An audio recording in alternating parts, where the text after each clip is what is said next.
À notre question TVA, je vous demande ce soir, êtes-vous d'accord avec l'abolition des cours de conduite obligatoires pour les jeunes conducteurs? 790 info, 790 46 36, les résultats à la fin du bulletin.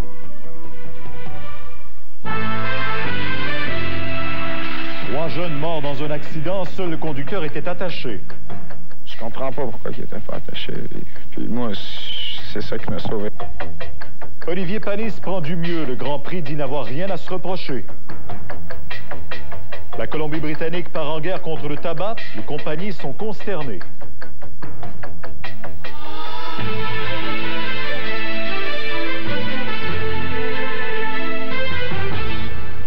Bonsoir, mesdames, messieurs. Le jeune conducteur impliqué dans l'accident qui a coûté la vie à 3 adolescents dimanche à Boucherville avait son permis depuis à peine 4 mois. Le jeune homme était sobre au moment de l'accident et il a été le seul à survivre à la sortie de route de son véhicule. Alors que les jeunes conducteurs sont considérés à risque, on peut aussi s'interroger sur le fait que les cours de conduite ne seront plus obligatoires dès la fin du mois. Nous avons 2 reportages. C'est pas physiquement que j'ai inventé. C'est en dedans, on était des phrases. Tôt dimanche, Guy Beauchemin rentrait chez ses parents à Varennes. Il ramenait 3 amis dans sa voiture. Il était au volant, il était le seul attaché. Il est le seul survivant. Je comprends pas pourquoi il était pas attaché. Puis moi, c'est ça qui m'a sauvé. C'est ça qui m'a sauvé, dans le fond. J'aurais pas été attaché, je pense que j'y restais, moi, avant. Guy était le seul d'âge majeur et comme il était le conducteur, il avait la responsabilité de s'assurer que ses passagers, tous des mineurs, étaient attachés. Au pire, il pourrait se retrouver avec un billet de contravention. Lors de l'impact, ses amis Étienne Fortin, 17 ans, David Côté, 15 ans, et Lydia Bédard, 15 ans, ont tous été éjectés de l'auto et sont morts. La seule affaire que j'ai vue, c'est le sol arriver, là, parce que, tu sais, on a jumpé des airs. Là, j'ai vu comme le sol arriver. Là, j'ai perdu conscience quand ça a fessé. À 19 ans, Guy Beauchemin vient d'obtenir son permis de conduire et il a déjà sa propre voiture. Ça fait 4 mois. Ça fait 4 mois, tu sais, que je conduis. Ça fait moi, la 2e auto, là. Puis là, ça. Est-ce que c'est ton premier accident? Non. Mais tu sais, j'ai déjà... C'est ma première grosse accident, ouais, tu sais. L'inexpérience et la vitesse pourraient être en cause. La police confirme que le conducteur n'a consommé ni drogue ni alcool avant l'accident. Si, mettons, là, j'aurais bu une bière, là, j'aurais pas... je m'en aurais voulu toute ma vie, tu sais, mes chums seraient morts. Là, tu sais, c'est comme... Je sais que c'est pas de ma faute, c'est un accident. Tu sais, j'ai pas voulu ça, puis... Eux autres sont encore là autour de moi, puis je sais qu'ils comprennent, tu sais. Gaëtan Giroir, TVA, Varennes. C'est souvent à cause de l'inexpérience que des jeunes perdent la vie sur les routes. Malgré ce constat, à partir du 30 juin, les cours de conduite ne seront plus obligatoires. On s'est rendu compte à l'expérience que le problème de la sécurité routière chez les nouveaux conducteurs, c'est pas tellement un manque de connaissances, c'est plutôt des mauvaises attitudes et de mauvais comportements. Souvent basé sur le manque d'expérience, dans le fond. Là, le ministre nous dit qu'ils ne savent pas se conduire, ils prennent des risques, ils manquent de jugement. On va laisser à ces jeunes conducteurs-là le jugement de savoir s'ils ont besoin de recevoir une formation. C'est un non-sens. La Société de l'assurance automobile compte sur les conducteurs expérimentés pour transmettre le bon jugement aux nouveaux conducteurs. La durée du permis d'apprenti, qui oblige les nouveaux conducteurs à être accompagnés, passe de 3 à 12 mois. Ce qu'ils vont faire, c'est qu'ils vont aller chercher leur papier, là, finalement, le plus vite possible. C'est pas convaincu qu'ils vont conduire, puis c'est pas évident qu'ils vont conduire avec des gens qui vont leur montrer adéquatement. Quand on rentre sur l'autoroute, ici, on a une piste d'accélération. La SAAQ soutient que les cours de conduite n'ont aucun impact sur le bilan routier. La coalition, qui représente surtout des écoles et des professeurs de conduite, est convaincue du contraire. Voyons ce que disent les chiffres maintenant. L'an dernier, la route a fait 877 morts au Québec. C'est 204 de moins qu'en 1982, l'année qui a précédé les cours de conduite obligatoires. Pour les écoles de conduite, une chose est claire. L'amélioration du bilan routier au cours des dernières années ne justifie en rien la fin des cours de conduite obligatoires. Et comme en plus un sondage montre que les 3/4 des Québécois s'opposent à cette mesure, les écoles se demandent où est l'intérêt du gouvernement. Valérie Lesage, TVA, Montréal. Le pilote de Formule 1, Olivier Panis, ne devrait pas souffrir de trop de séquelles de son accident d'hier au Grand Prix du Canada. Il demeurera cependant hospitalisé à l'hôpital du Sacré-Cœur, où il a été opéré pour 2 fractures aux jambes. La réputation de l'équipe médicale a été mise en cause dans cet accident qui, finalement, aurait pu être plus grave encore. On ne marque pas très bien, qui est une fracture mid-diaphysaire. Radiographie à l'appui, les médecins de l'hôpital Sacré-Cœur ont d'abord montré les blessures. Fracture sévère à la jambe droite, plus légère à la gauche. Puis le résultat après l'intervention chirurgicale de 4 heures. Des tiges dans les 2 jambes. Ça ne touche pas les articulations, c'est uniquement un traumatisme au niveau des os longs. Je pense qu'il s'en tire à très bon compte. Olivier Panis devrait être sur pied dans 2 ou 4 mois. Mais son accident, en particulier l'intervention dans les secondes qui ont suivi, a eu mauvais écho en France. Et j'ai effectivement dit qu'on avait tous été étonnés en voyant les images de voir que Panis était sorti rapidement, sans précaution, avant l'arrivée des médecins. Parce qu'on recevait des fax d'Europe pour nous demander des explications sur... L'équipe médicale du Grand Prix reconnaît que les normes de la Fédération internationale de l'automobile n'ont pas été respectées, mais en raison de l'imprudence du pilote. Il l'a répété aux États-Unis, il l'a dit aux commissaires qui m'en ont parlé. C'est lui-même qui s'est extirpé presque à moitié et qui est retombé vers l'arrière. On n'est pas un commissaire de piste comme vous et moi, on ne va pas le laisser tomber par terre. On va le prendre dans nos bras, puis on va le supporter, puis on va aller l'étendre au sol. La réputation de l'équipe médicale est donc sauve, et en France, la famille du pilote est heureuse des bonnes nouvelles. Mais... Moi, c'est terminé. Je regarde plus un Grand Prix en direct. Ça fait trop mal. Avec plus de 300 millions de téléspectateurs, le moindre incident dans un Grand Prix prend des proportions. Parlez-en aux médecins. Plusieurs médecins étrangers ont appelé pour nous donner leurs conseils et nous dire un peu quoi faire. C'est bien évident que les hôpitaux en France souhaitent rapidement rapatrier le célèbre patient pour pouvoir eux aussi profiter d'un peu de publicité. Mais justement, en raison de cette même pression médiatique, l'équipe de l'hôpital du Sacré-Cœur ne laissera partir Olivier Panis que lorsqu'elle sera sûre, absolument sûre, qu'il n'y a aucun risque de complications. Robert Plouffe, TVA, Montréal. Une première au pays, la législature de la Colombie-Britannique qui vient de déposer le projet de loi anti-tabac le plus sévère au Canada. Cette loi qui permettrait notamment aux citoyens de la province d'entreprendre des recours collectifs contre les fabricants de tabac. On s'en doute, le projet de loi effraie les compagnies. Il en coûte 500 millions de dollars annuellement à la Colombie-Britannique pour faire soigner ses citoyens victimes des conséquences de l'usage du tabac. 5500 d'entre eux meurent à chaque année. La province a donc décidé de faire payer l'industrie pour les coûts d'hospitalisation. Elle s'associera à tout citoyen ou groupe de citoyens qui voudra obtenir en cours une compensation. L'industrie se dit surprise et outragée d'une telle démarche du gouvernement néo-démocrate de la Colombie-Britannique.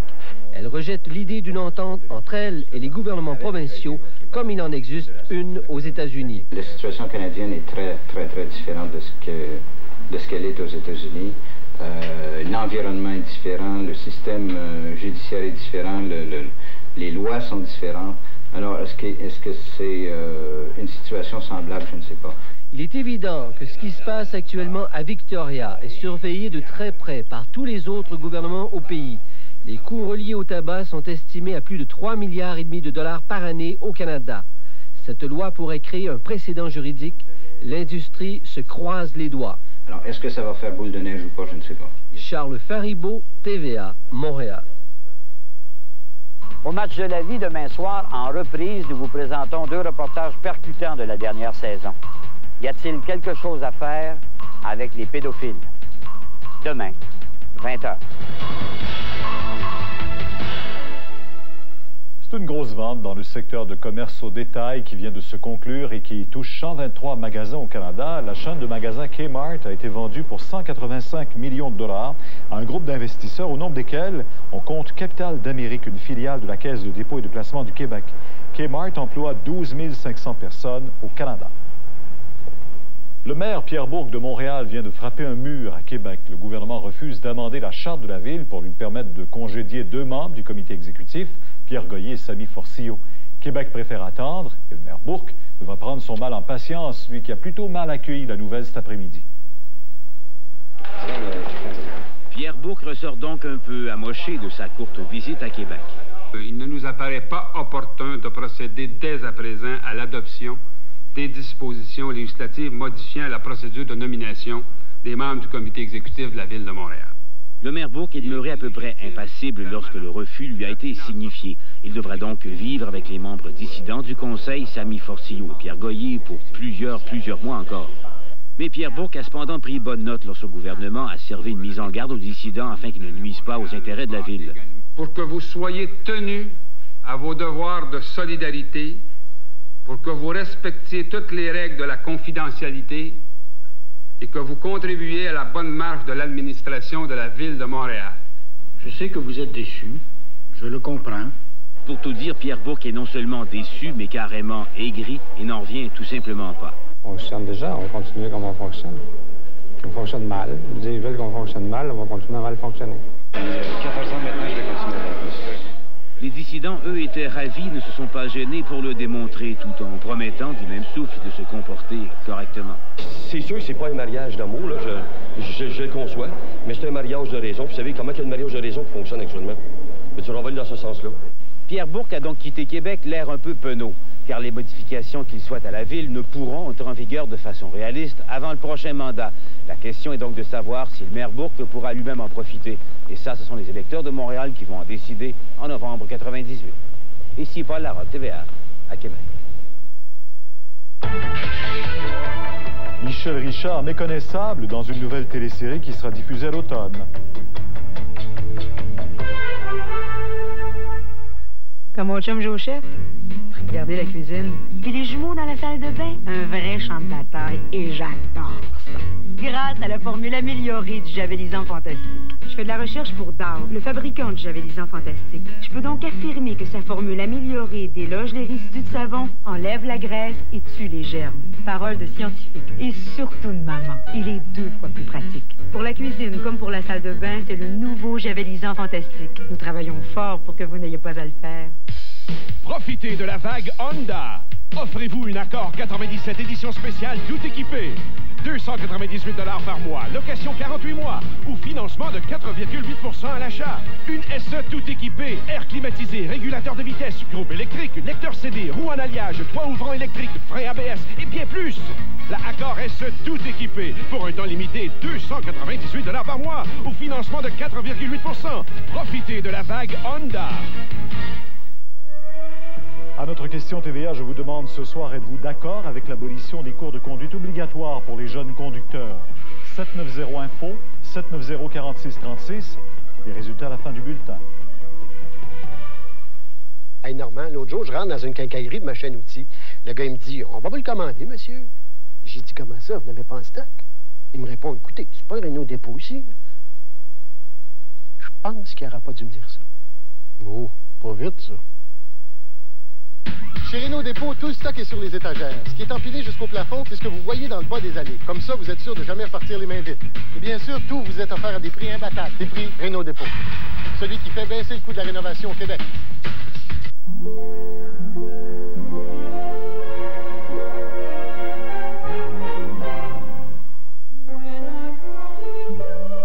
Chez Compaq, nous nous soucions de l'usage que font nos blocs-notes de la technologie. Mais nous nous soucions encore plus de l'usage que font les gens de nos blocs-notes.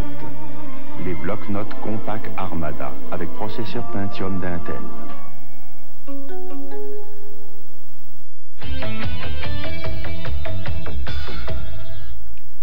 Un camion-citerne rempli de 5000 gallons de sulfate d'aluminium liquide, un produit corrosif, s'est renversé dans la bretelle d'accès de la 30 à la 10 Est. Un périmètre de sécurité a été dressé, ce qui bloque les accès aux autoroutes 30 et 10 en direction Est depuis 15 h cet après-midi. La circulation devrait être rétablie à 21 h. Le chauffeur a été blessé aux jambes et les pompiers ont mis 40 minutes pour le dégager avec des pinces de décarcération. À Trois-Rivières-Ouest, les funérailles de Hells Angels, Serge Poupon-Tremblay, ont été marquées par un incident. Des motards qui faisaient le guet à l'extérieur de l'église ont pris à partie un photographe de la police qu'ils trouvaient trop insistant. Un officier a finalement calmé les esprits en invitant le photographe à battre en retraite une centaine de motards, dont certains de la Colombie-Britannique ont assisté aux obsèques du Hells, mort accidentellement jeudi dernier. Bonsoir Julie. Bonsoir Pierre. Ça va, c'est tellement beau le mois de juin jusqu'à maintenant qu'on ouvre les piscines un peu plus tôt. Hein? Oui, c'est aujourd'hui qu'on ouvrait les piscines extérieures de la ville de Montréal. On a ouvert 12 piscines sur 20 aujourd'hui.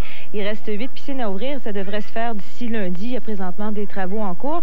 C'est ouvert tous les jours de 11h30 à 19h. Par contre, si on a du beau temps, eh bien, on pourrait les ouvrir un petit peu plus tôt ou encore les fermer un peu plus tard. Et pour les prochains jours, je pense que ça ouvrira pas nécessairement plus tôt parce qu'on prévoit quand même quelques averses et des températures plutôt fraîches. Alors, je vous donne tous les détails tantôt.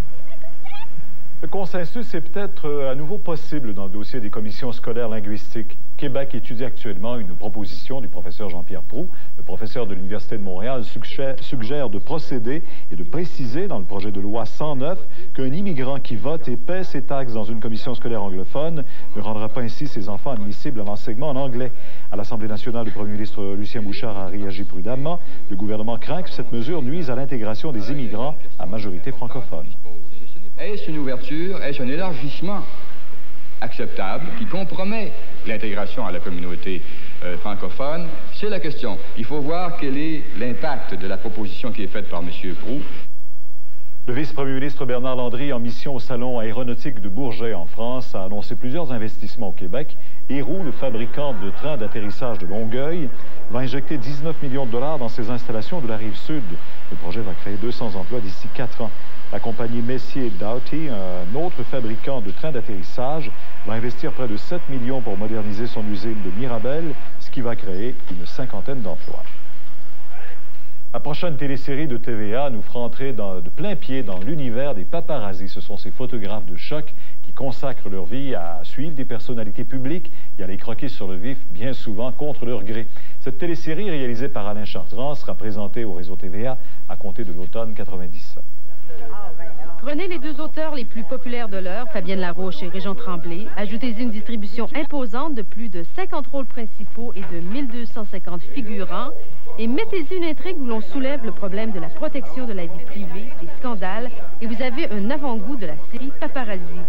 Une télésérie qui nous fera découvrir, entre autres, Michel Richard dans le rôle d'une personnalité sur le déclin en manque de publicité. Michel Richard, c'est la grande star du Québec. Bon, Alain, quand il a lu le personnage, il a dit c'est Michel Richard. Et puis, bon, moi, je l'ai rencontré, les gens la connaissaient, et puis c'est ça, qu'est-ce que tu veux, c'est une star, on s'en aperçoit, nous. Une star qui a décidé cette fois de jouer le tout pour le tout et de nous offrir une image étonnante d'elle-même. C'est une femme qui m'a dit fais de moi ce que tu veux, les cheveux décolorés, anti-star et tout ça. Mais c'est une femme que j'aime beaucoup parce qu'elle est très généreuse et elle accepte d'être différente de l'image qu'on connaît d'elle. Et c'est une excellente comédienne. Une comédienne qui connaît bien l'univers des paparazzis et surtout de la presse à sensation. Est-ce que vous en avez souffert, vous, dans votre propre carrière? C'est-à-dire que j'ai appris à vivre avec, mais oui, bien sûr. Bien sûr, je serais très malhonnête de vous dire le contraire. Cependant, Paparazzi touche plus qu'au domaine du spectacle. Les auteurs y abordent bien d'autres milieux. Il faut faire attention. Il y a vraiment une grande histoire politique sur les 10 heures. Et c'est ça qui est le moteur et la colonne vertébrale de la série. Le tournage de Paparazzi a débuté le 25 avril dernier. Il se poursuivra jusqu'en septembre 97. Le coût total de production des 10 épisodes est de 8,9 millions de dollars. C'est donc dire 880...